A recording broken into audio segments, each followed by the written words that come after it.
O homem esqueceu que é semente. Nasceu da terra e virou gente. E nessa relação com o ambiente, precisamos respeitar, conservar e amar.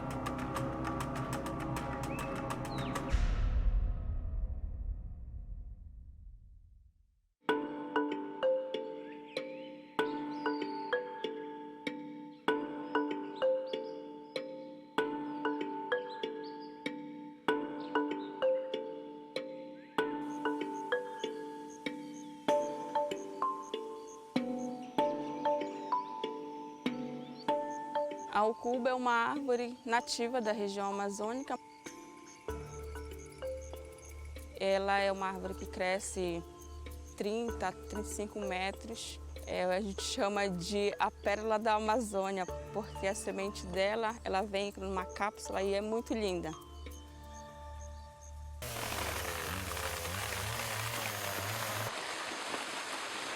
Desde a década de 70, houve uma intensa exploração por conta da madeira.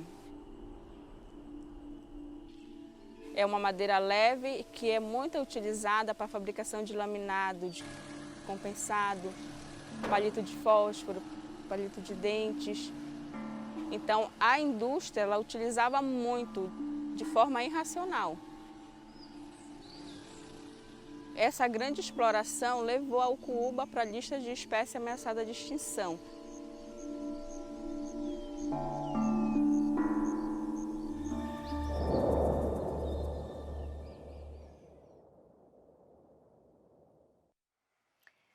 Hello everyone, and welcome to the Body Shop in St. James Quarter, Edinburgh. As the world enters the second week of COP26, the most consequential climate conference of our time, Nature & Co is honored to bring together a very special panel of experts to share their insights on why the Amazon is essential to us all and what we must do to protect it. The world's largest source of biodiversity, the Amazon spans 9 countries and is home to 1 in 10 of all known species on Earth. The Amazon and tropical forests like it are highly effective at absorbing the carbon that fuels global warming. In doing so, they can mitigate the climate crisis we face. But recent research has shown that deforestation and other human-related activities are causing parts of the Amazon to emit more carbon than they can capture. If this continues, the damage done will affect the whole planet, not only those living in the Amazon. The world will not fulfill the ambitions of the Paris Agreement to limit the global temperature rise to 1.5 degrees. At the beginning of COP26 last week, we heard news of a new global agreement to halt deforestation by 2030, which is a great step in the right direction.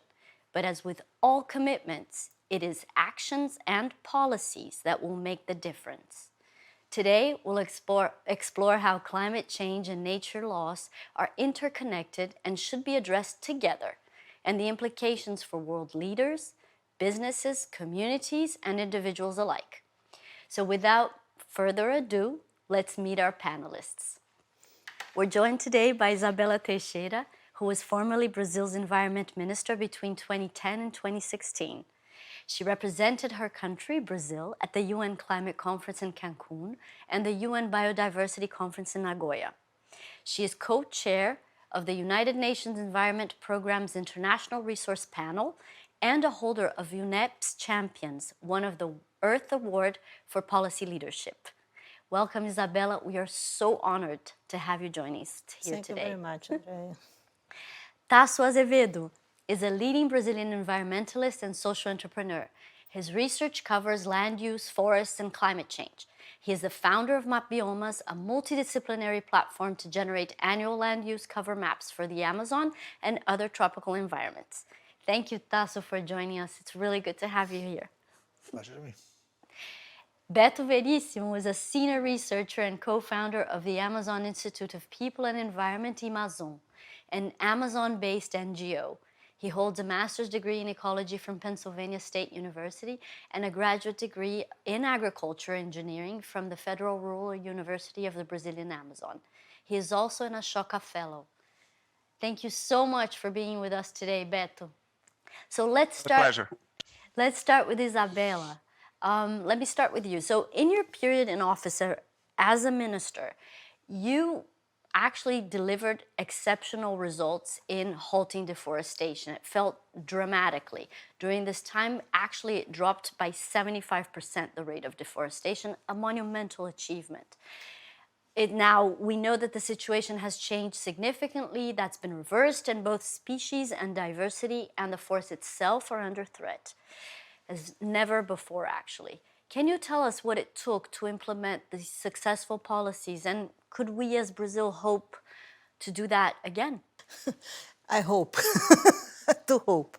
Brazil must be back. Thank you very much, Andrea, and also the opportunity to have to be here together with good friends, Tasso and Beto, and also you. I think that politically it's very important to observe or to learn 2 or 3 things or 4 things. The first one is that when you play politically, you must believe in what you're doing. And this is very important because sometimes you have setbacks, okay? And we are tackling, when going against deforestation, indeed we are tackling environmental crime and organized crime in Amazon region. And this is very difficult, okay, a hard task. And you need other policies to come together with environmental policies or social environmental policies to address concrete solutions and to go beyond the short-term perspectives that you use to model the governments. So the first point is exactly this. We need to have this in your heart and believe that we're in the right direction, but also you need partners. And more than this, be closer of your partners. And of course, understand that the process is not a linear process, okay? And you need a robust planning and understand the past. It's very important. In the case of deforestation in Amazonia, this period, you have the experience in the past from PPCDAN, that we have the former Minister Marina Silva and her staff that proposed this in the first phase. We renewed twice, okay? And part of her staff worked together with us. Why? Because we manage institutions, we manage institutions' capacities, we manage people. And it's very important because you must learn with this legacy, okay, including the mistakes. It's very, very important. The third one, in my opinion, is that people matter, okay, and civil society matters. And for this, we need to build innovative governance arrangements or political rooms to bring people society in their roles. For example, monitoring, being independent, be critical. It's very important, transparent. But also come together with the scientific institutions. It's impossible to bring society together to say that we're in the right direction, that we must be together if you cannot have credibility and trust based on knowledge. So scientific institutions were really important partners in this equation, or the solutions of this equation. And finally, I think that we need to, if you want to have a better future, we need to bring the future to the present. It's not something untouchable. We need to have the capacity to discuss with people why you need to leave the deforestation in the past. It's so unequal, it's so unfair. So it's not Brazil, the Brazil that we want. And how we can mobilize people to fight for their rights and for a better future. Because it's a dispute. We cannot forget that to have these public policies, have different political constituencies that we use to come against, to have trade-offs. Brazil is a huge country, and Amazon is part of these trade-offs that we have in our country. But I think that leave deforestation in the past means that we need to understand how to mobilize people for a better future, how to be fair, to recognize their rights and their political will to deal with this. So we need to understand what people that live in Amazon want, okay, and how you connect Amazon to Brazil and to the world. And finally, if allow me, I think that it's very important to know how you connect different issues. it's not only a legal imperative because it's environmental crime and to tackle organized crime. It's a moral imperative. We're discussing values. So the role of the new generations that are coming, okay, how indeed do you share the good outcomes and the bad outcomes and bring these people together with us to say, we don't need this in the future. So I think that it's really a political arrangement, okay, that allows people to join you, and also with contradictions. We need to recognize this. It's not a consensus, the first step, it's a convergence process. And after this, bring institutional capacities, the environmental institutions, renew its capacities, and make sure that it's a hard task. It's step by step, it's a process. But we need to not only tackle, we need to leave this in the past if we want a better future for Brazil and for the world. And we do. That's perfect, and it's a perfect sequence to asking Tasso the question, because if we want to engage civil society, if we want to engage partners and society at large, information, data is critical. And we've partnered on Plena Mata, which is a monitor tool, a portal free of access with reliable data for people to look at and see what's happening in the Amazon. Can you tell us a bit more about that, Tasso, and your views? Yes. So the idea is like we have this common goal between the different organizations.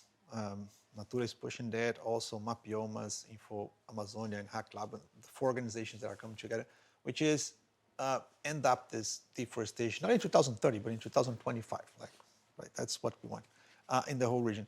And so the idea of Plena Mata is to put together very, robust data about what's going on in the Amazon in a way that is easy to understand and to capture the dynamics. So, for example, there is this kind of a tree fallow down, chronography. So where you can see, every second how many trees are falling down. And so we are about to get to close to 500 million trees that was cutting down just this year in the Amazon. And so more or less, like I would say like that our goal is to stop this clock and reverse it and say how many trees actually are growing up in the Amazon instead of losing this. So the way to do this is to join and bring business, NGOs, academy with the scientists, and also the forest communities to first understand what's going on with the good science, so all information that we can get from there. Also to understand what is actually happening. So we are bringing this something new, which is to every day we are collecting information that goes out on the press, on the different scientific articles that are published, and translate this into very short, quick piece of articles that are geo-referenced. So it means like you have the articles connected to the different places in the Amazon to understand it, which I think it's very interesting as a dynamic. And also highlight what are the good initiatives that are happening in the region, both for combating the deforestation, but also to promote a sustainable alternative for the region, which I think is the key issue that we have right now. Deforestation is a phenomenon that is mostly illegal. So we're talking about like 98% of the deforestation has elements of illegality. It's also strange that there are deforestation that is legal, but it does exist. It's possible to have like legal deforestation, but most of that is illegal. So we have a lot of work to do to stop what is illegal. But we also have to work on the other side, which is how to actually manage the forest on a way that it's sustainable. And I think this is a key element, which is the question is not to how to separate the human beings from the forest. You say like just keep that protected for the wildlife and so on. I think the key that we have for this whole thing about the concept of sustainability is to find ways in which we can get closer to the forest. And by getting closer to the forest, then we feel the importance of being connected on a sustainable way. And so somehow that's what we want to achieve with Plena Mata, is to get people closer to the problem, like embrace the problem to actually help to solve that. No, absolutely. And we're going to do it. I think we're going to do it. So Beto, now over to you. So we've heard from Izabella, you know, directionally what it takes for the country to create policies that are effective, but also engaging society and partners in that process. Tasso just talked about Plena Mata and the way that it was designed to really connect and bring people closer to the Amazon. You've been a champion of sustainable plans to develop it through responsible management of 5 million hectares of rainforest. Can you give our audience a quick overview of what would an agreement on nature look like? What are your views on that? Well, thanks. I think we have Brazil has demonstrated in the past the capacity to protect it and to enforce. And I think you have been champion if the political conditions coming back, the right political conditions, we be able to do so again. The question is how actually to develop the region. So we don't have yet a kind of blueprint ideas on the table to really create economy based on forest. I think that was something that we need to do, and we actually doing right now. I'm coordinating an initiative that's trying to come up with, let's say, solutions on this side. I think about the spectrum of economic activity that should happen in a forest ecosystems, starting, of course, with the environmental service the forest provides, and they are not paid yet. People are talking about the pay for carbon sequestration. What's in the table right now? It's just a coin. What should be done?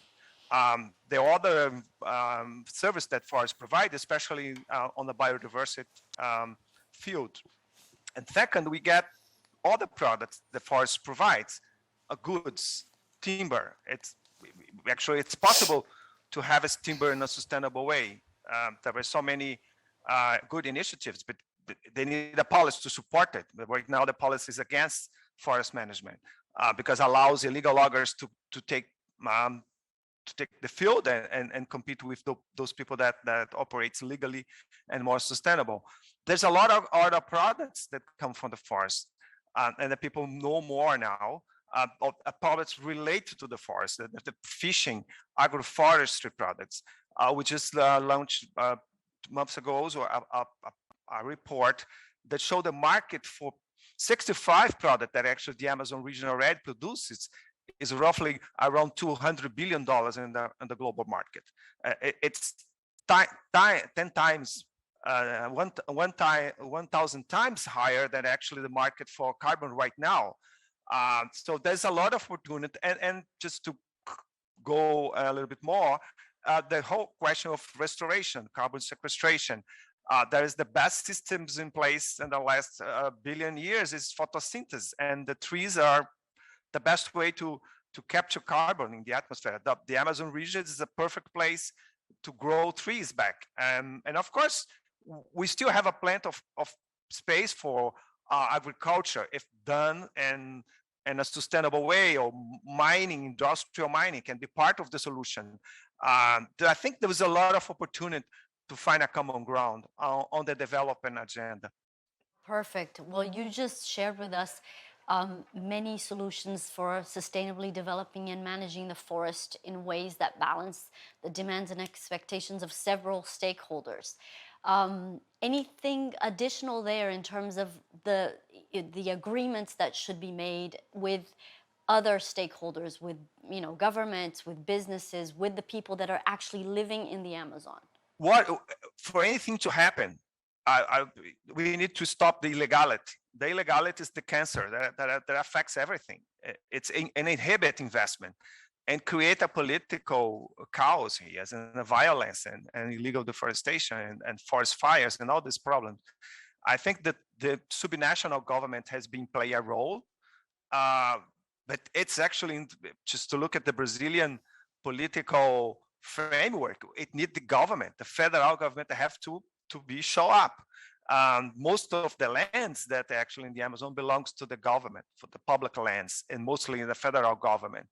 So I think agreements that Brazil needs to be, and they have to control deforestation more as soon as possible. People think about coming with agreement for 2030. I think it's too late. We need to let's say, reduce dramatically deforestation in the next 2-3 years. And if Brazil decide to do, I'm talking about Brazil now, I'm talking about federal government, because they have the power to change the game.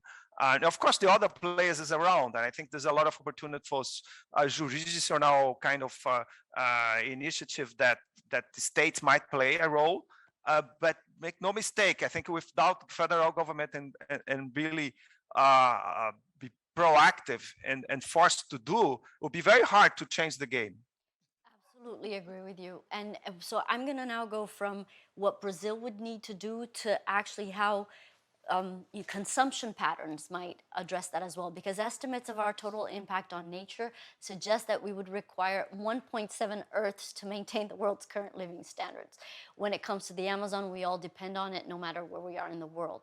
The threats to the Amazon and to the natural world force us to recognize that we must change our relationship with nature, seek sustainable approaches to our lives and livelihoods to protect Earth's biodiversity resources and our children's future.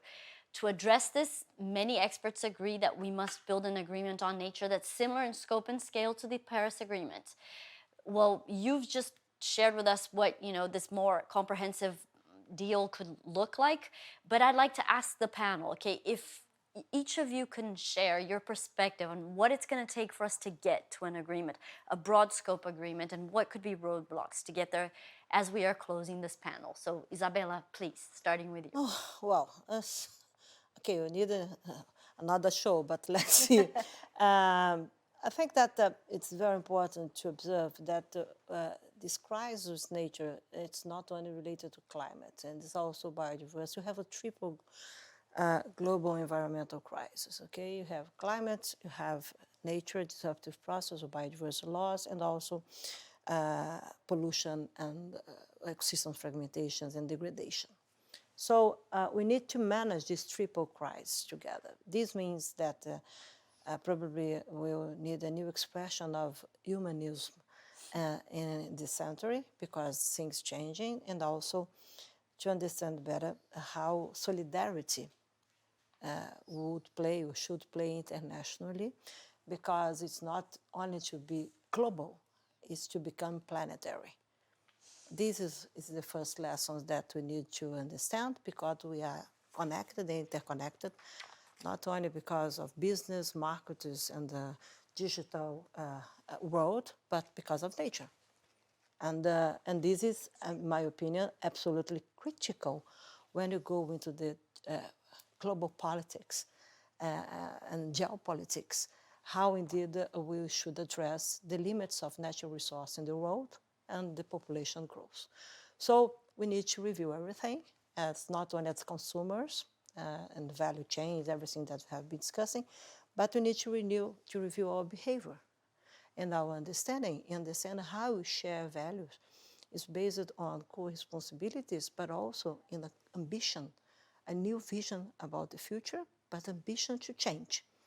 And when you go into biodiversity, that's the big problems that we have around the world, because nature never forgives, this. It's important, in my opinion, to understand not only the role of natural resource, that is very important because it's touchable. Economic players should come into the world concretely without postponing things. But to know more about our true impact on nature, 4 points are really important. Know about our true impact, plan together what it means, bring stakeholders, understand your ambition like a company, how you want to be in the future.